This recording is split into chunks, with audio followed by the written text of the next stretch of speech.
নমস্কার বন্ধুরা, কেমন আছেন সবাই? আশা করি সবাই খুব ভালো আছেন, সুস্থ আছেন, আনন্দে আছেন। আপনাদের সবাইকে আমার চ্যানেলে স্বাগত জানাই। আজ আমি আপনাদের পড়ে শোনাব সুচিত্রা ভট্টাচার্যের লেখা গল্প বিস্ফোরণের প্রতীক্ষায়।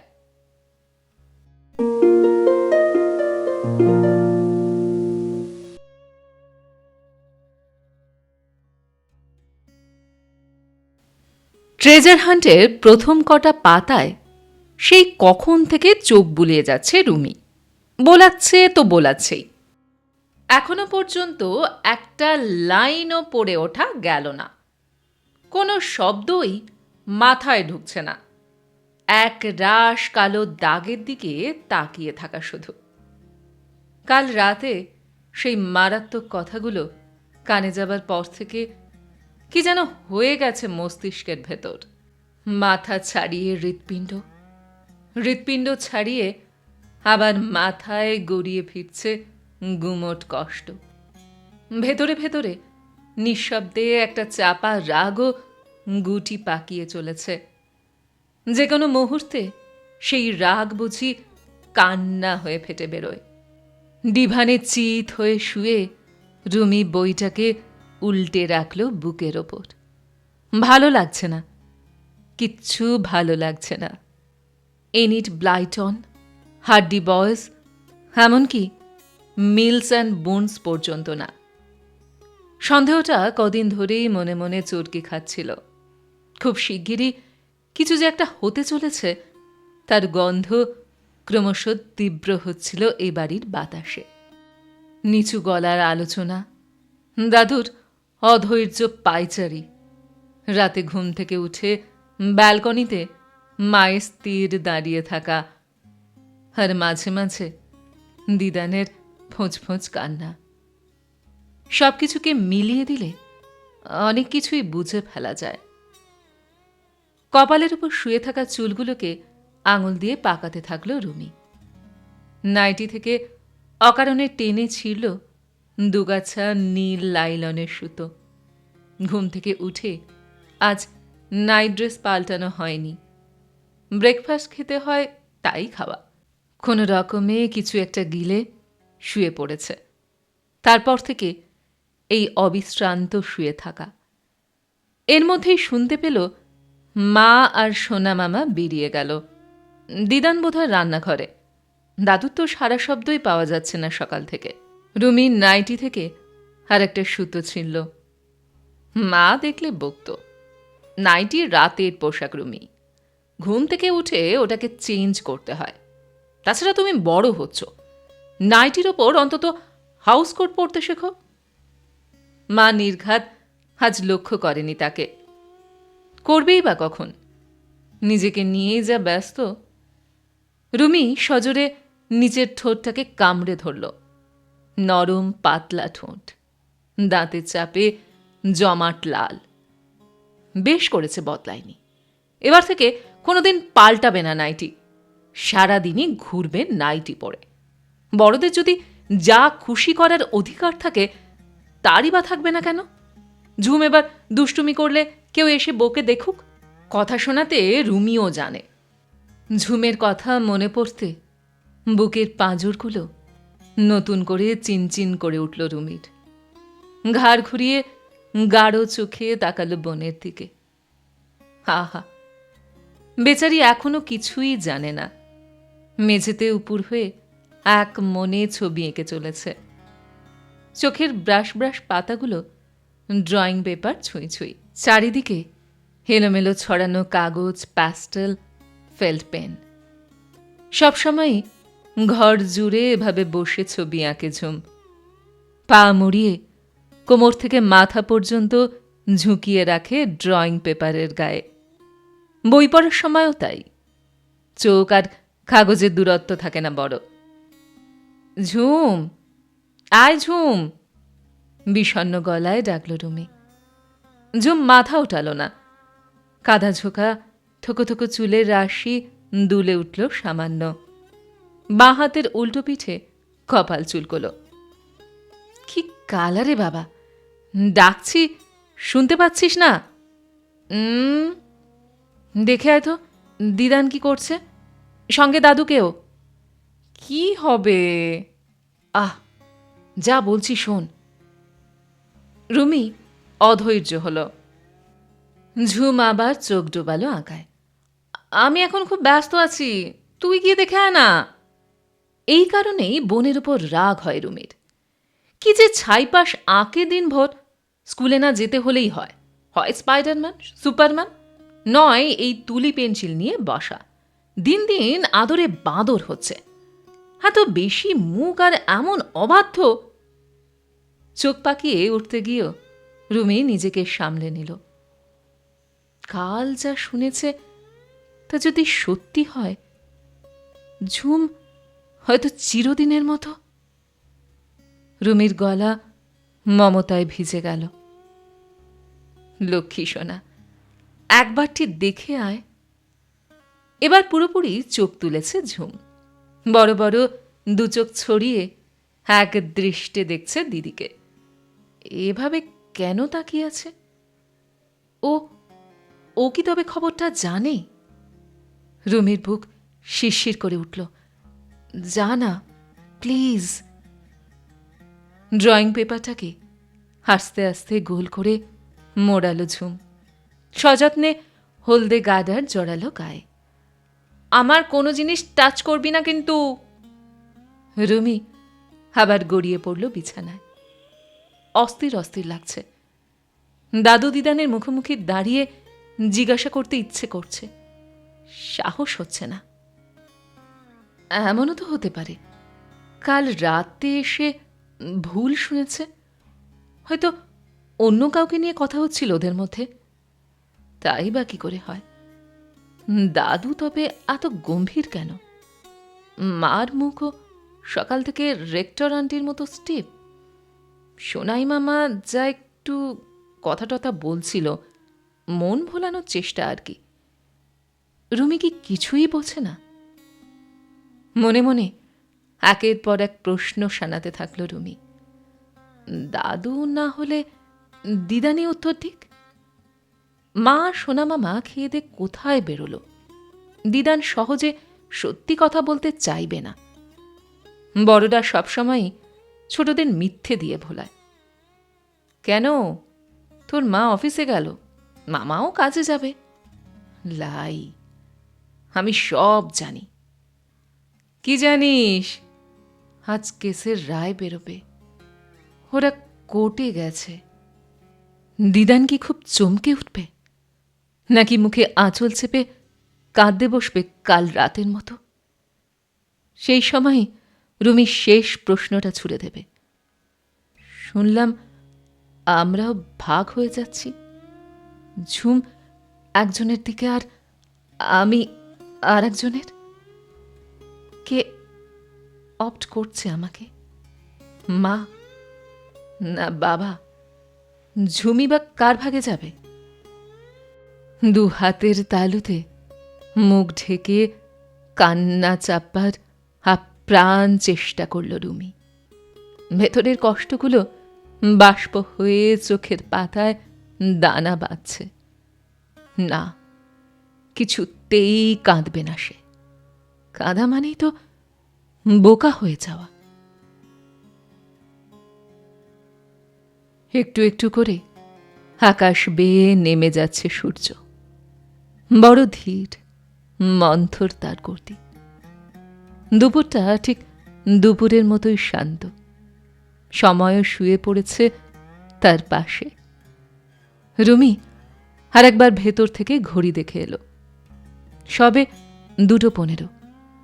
সময় বুঝি ঠিকই করেছে, আজ কিছুতেই নাড়াচাড়া করবে না। শুধুই ঝিমবে সন্ধ্যাবেলা আফিং খাওয়া করালির ঠাকুরমার মতো। কেস নিশ্চয় এতক্ষণে উঠে গেছে কোর্টে। বাইরে থেকে অনেকগুলো কোর্ট শিট দেখেছে। কোর্ট সিন দেখেছে নানান ফিল্মে। একই রকম হয় কি সত্যিকারের দৃশ্যগুলো? সেই টানা টানা কিছু বেঞ্চি, কাঠের রেলিং তোলা এভিডেন্স বক্স, আসামির কাঠগোড়া, লাল শালুতে মোড়া জজের ডায়াস, যে জজ একবার রায় দিলেই জীবন ওলটপালট হয়ে যায়, ভেঙে যায় মানুষের সম্পর্ক, চুলচেরা হিসাবে ভাগাভাগি হয় জমি, বাড়ি, বিষয় সম্পত্তি, অথবা গরু, ভেড়া, ছাগল, হাঁস, মুরগি, অথবা রুমিরা।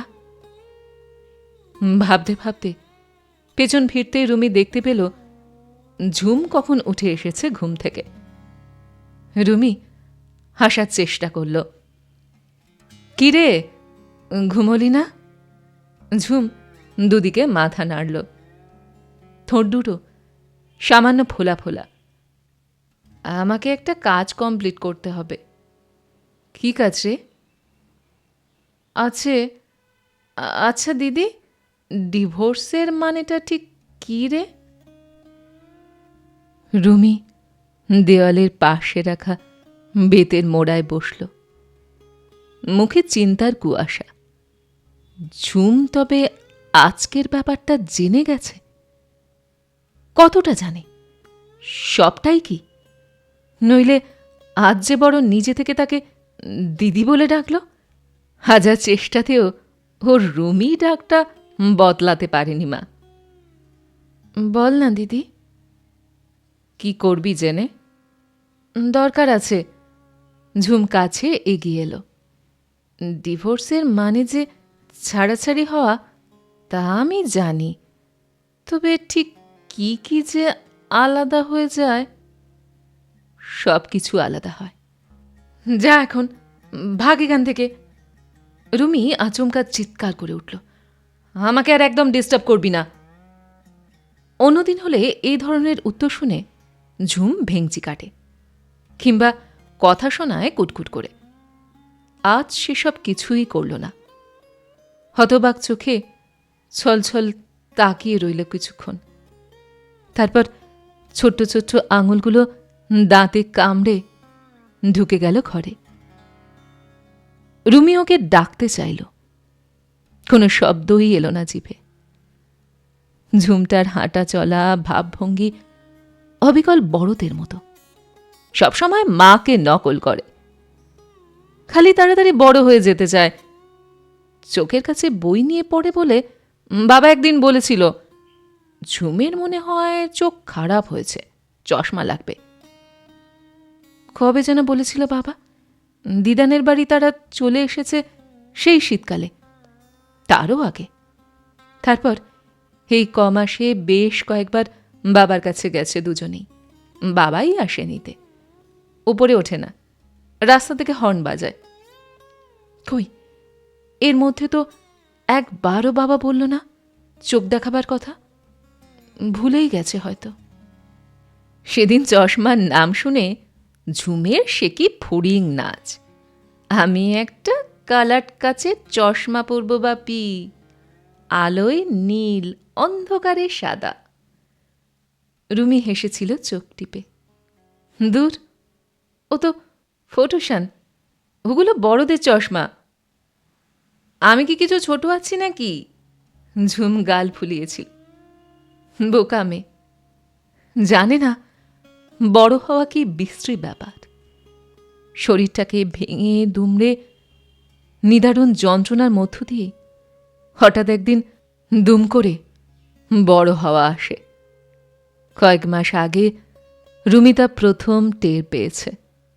না, ঝুমটাকে বকা ঠিক হয়নি। যতই পাকা সেজে থাকুক, ছেলে মানুষ তো বটে। তাছাড়া রুমি ঘরে উঁকি দিল।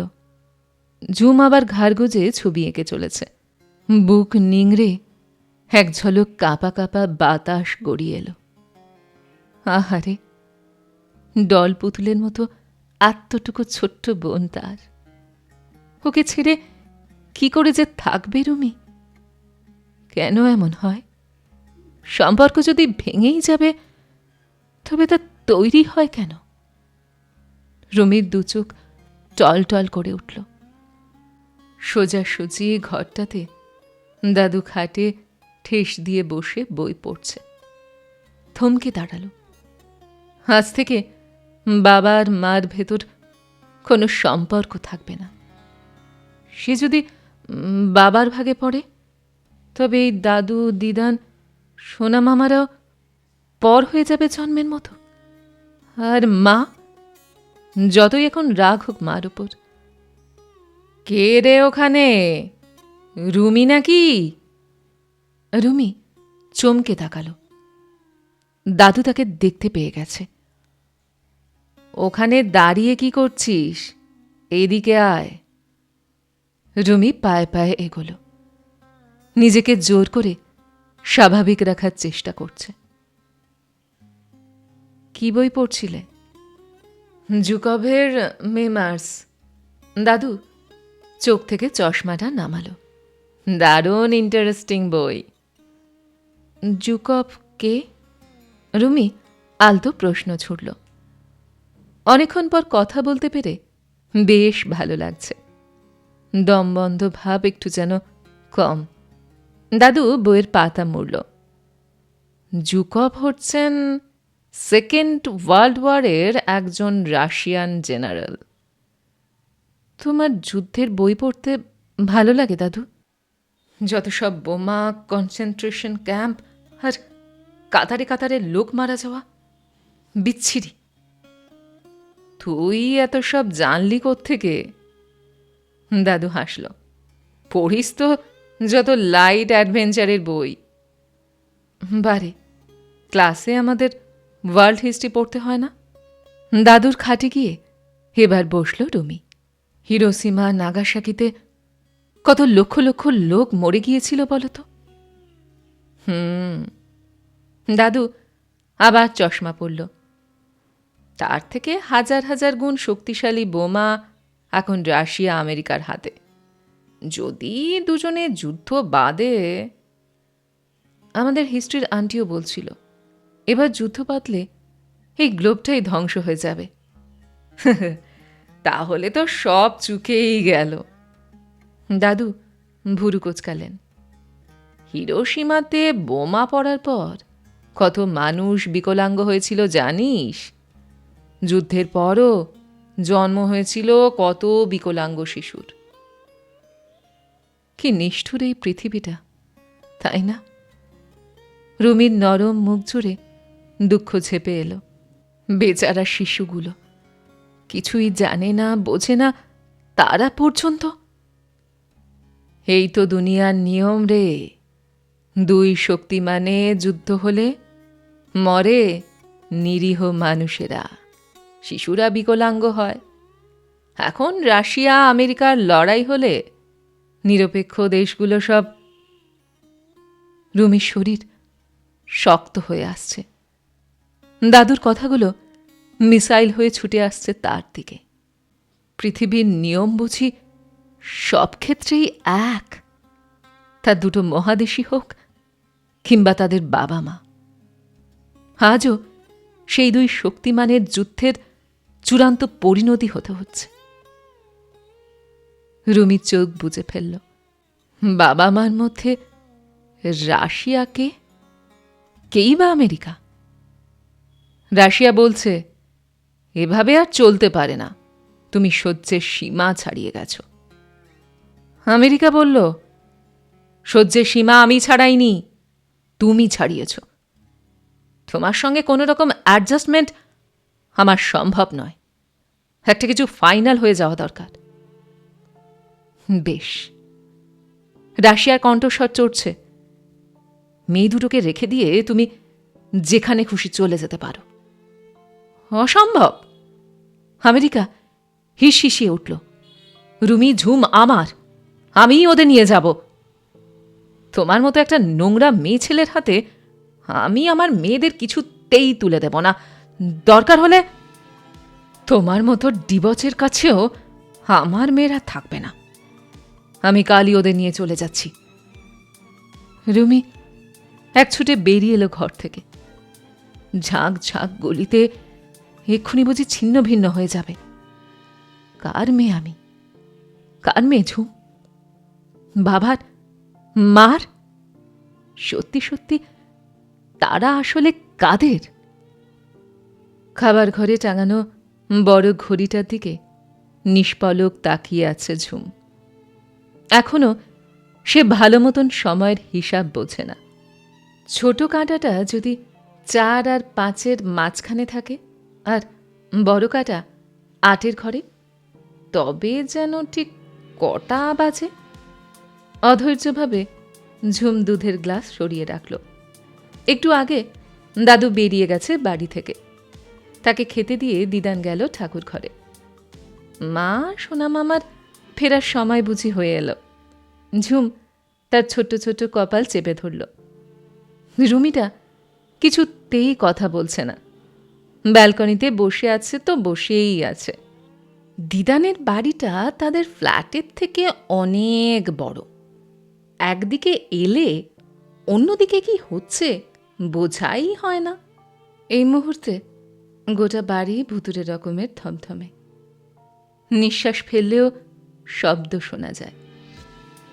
ঝুমের গা ছমছম করে উঠল। একটু বাদেই মনে হয় সেই দমকা হাওয়াটা উঠবে। সাইরেনের মতো কেঁদে কেঁদে শব্দ বাজবে আকাশ থেকে, আর সেই শব্দ চিরে হি হি হাসির তালে নেমে আসবে ভূতগুলো। তাদের কখনো স্পষ্ট দেখা যায় না। আবছা নীল ছায়ার মতো তারা নেচে বেড়ায় চারিদিকে। আচমকা দরজা জানলা ঝনঝন কেঁপে উঠল। দেওয়াল দোলে নাগরদোলার মতো। পাকলা বাতাসে লণ্ডভণ্ড হতে থাকে ঘরের সব জিনিসপত্র। ঝুমের মনে হলো সেরকমই যদি কিছু একটা হয়ে যায় ভালো হয়। হলুদ আলো ছড়িয়ে ফ্লাইং শসার থেকে নেমে আসুক মিস্টার স্পক। ইয়া লম্বা চেহারা, লম্বাটে মুখ, খরগোশের মতো খাড়া খাড়া কান। মিস্টার স্পককে সে অনুরোধ করবে তাকে এখান থেকে নিয়ে যেতে। সঙ্গে রুমিকেও নেবে, থুড়ি দিদি। তারপর যেমন করে আকাশের ওপর থেকে একদিন নেমে এসেছিল পৃথিবীতে, সেভাবেই চলে যাবে অন্য কোনো গ্রহে। সেখানে বাবা মা থাকে না, মা বাবাদের নিয়ে এত সমস্যাও থাকে না। থাকে না ঘরবাড়ি, টিচার, স্কুল, আর খারাপ লাগা একরকম হিজিবিজি সময়। সে আর দিদি দিব্যি সেই ধুধু বালির দেশে কিংবা বরফের পাহাড়ে জীবন কাটিয়ে দেবে। ঝুম হঠাৎ চমকে লাফিয়ে উঠল। ভয়ানক শব্দ তুলে ঝনঝন বেজে উঠেছে কলিং বেলটা। ওরা তবে এসে গেছে। হোঁচট খেয়ে চেয়ার উল্টে ঝুম দৌড়াতে শুরু করল। দৌড় দৌড় দৌড়। খাবার ঘর থেকে প্যাসেজ, প্যাসেজের পর দাদু দিদানের ঘর, তারপর সোনা মামার, তারপর আরো কিছুটা গেলে তবে ড্রয়িং রুম। দরজা অবধি পৌঁছে ঝুম ভীষণ হাঁপাতে লাগল। আতঙ্কে ফর্সা মুখ কাগজের মতো সাদা। ঘোলাটে দুচোখ শুধু রুমিকে খুঁজছে। রুমিও শুনেছে শব্দটা। আবার বেল বাজল। আবারও ধাতব ধাক্কায় দেওয়াল, দরজা সব যেন চূর্ণ বিচূর্ণ হয়ে যাচ্ছে। পায়ের নিচে অজানা ভূমিকম্পের অনুভূতি। এক্ষুনি অ্যাটম বোমায় নিশ্চিহ্ন হয়ে যাবে এতদিনের শৈশব, ভালোবাসা, কাছে টানা। রুমি ছুটে ধরতে চাইল বোনকে। তখনই মেঝেতে চোখ আটকে গেল। সমস্ত সকাল ধরে, সারা দুপুর ধরে এ কি ছবি এঁকেছে ঝুম? তাদের ফ্ল্যাটটার ছবি। খাট, আলমারি, dressing table, sofa, TV, fridge সবই আছে। বইপত্র, খেলনাগুলো। সবকিছুর মাঝখানে তারা দুই বোন হাত ধরে দাঁড়িয়ে। ছবিটা তুলতে যেতেই দু বোন ছিটকে গেল দুদিকে। পুরোটা আঁকার পর ব্লেড দিয়ে ড্রয়িং পেপারটাকে নিপুণভাবে দুভাগ করে রেখেছে ঝুম। নিচে দরজা খোলার শব্দ হল। রুমি হঠাৎ টের পেল ঝুম তার হাতের আঙুলগুলোকে প্রাণপণে আঁকড়ে ধরেছে। দুজনেই স্থির, নিষ্পন্দ। এখন শুধু বিস্ফোরণের প্রতীক্ষা।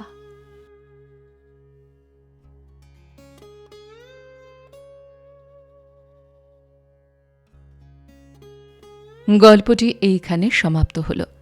আপনারা এতক্ষণ শুনছিলেন সুচিত্রা ভট্টাচার্যের লেখা গল্প বিস্ফোরণের প্রতীক্ষায়। গল্পটি আপনাদের কেমন লাগলো বা আমার গল্পপাঠ আপনাদের কেমন লাগলো কমেন্ট সেকশনে অবশ্যই লিখে জানান। যদি আমার গল্পপাঠ আপনাদের ভালো লেগে থাকে তাহলে আশা করব লাইক শেয়ার অবশ্যই করবেন। আর এই ধরনের সুন্দর সুন্দর কাহিনী আরও শুনবার জন্য আমার চ্যানেলটিকে সাবস্ক্রাইব করতে ভুলবেন না কিন্তু। তবে আজ এই পর্যন্ত। আমি খুব তাড়াতাড়ি আবারও অন্য কোনো কাহিনী নিয়ে আপনাদের কাছে চলে আসছি। সবাই খুব ভালো থাকবেন, সুস্থ থাকবেন, আনন্দে থাকবেন। নমস্কার।